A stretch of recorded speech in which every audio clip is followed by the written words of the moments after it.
নাকি একটু গুলে টুলির এইসব মেয়েসব দেখালে পরে সব দৌড় মারে পালাবেন? পালাবেন নাকি? খারাপ কাজ আছে যেখানে আমরা থাকবো না, রাজি আছেন?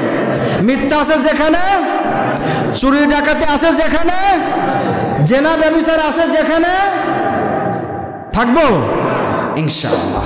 গতকালকে একটা ঘটনা ঘটে গিয়েছে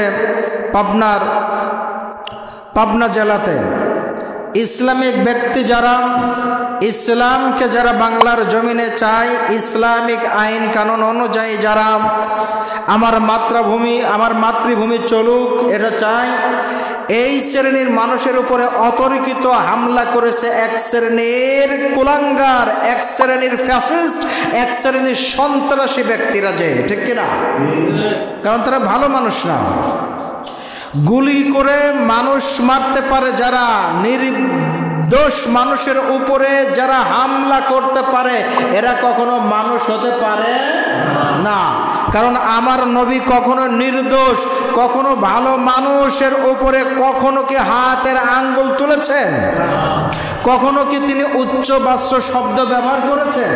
করেন নাই।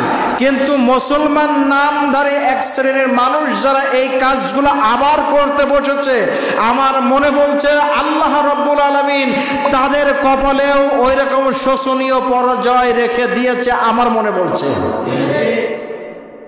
সুতরাং আমাদেরকে শিক্ষা নিতে হবে। কি নিতে হবে? আমাদেরকে শিক্ষা নিতে হবে। আমরা যদি জালিমদের পথে হাঁটি, আমরা যদি জালিমদের দেখানো রাস্তায় হাঁটি, তাহলে আমাদেরকে আল্লাহ রাব্বুল আলামিন ধ্বংস করে দিতে, আমাদেরকে কন্ট্রোল করতে 1 মিনিট লাগবে না, কয়েক সেকেন্ড আল্লাহ রাব্বুল আলামিন আমাদেরকে সাইজ করে ছেড়ে দিতে পারবে। পারে কি পারে না? দেখেন না, এত কিছু মাত্র কয় সেকেন্ডের একটুখানি ঝাঁকুনি দিয়ে দিল, সব বাড়ি ঘর থেকে দৌড় মারতে লাগলো। সে আল্লাহ আছে না নাই? সুতরাং কখনো কারোর উপরে জুলুম করা যাবে না।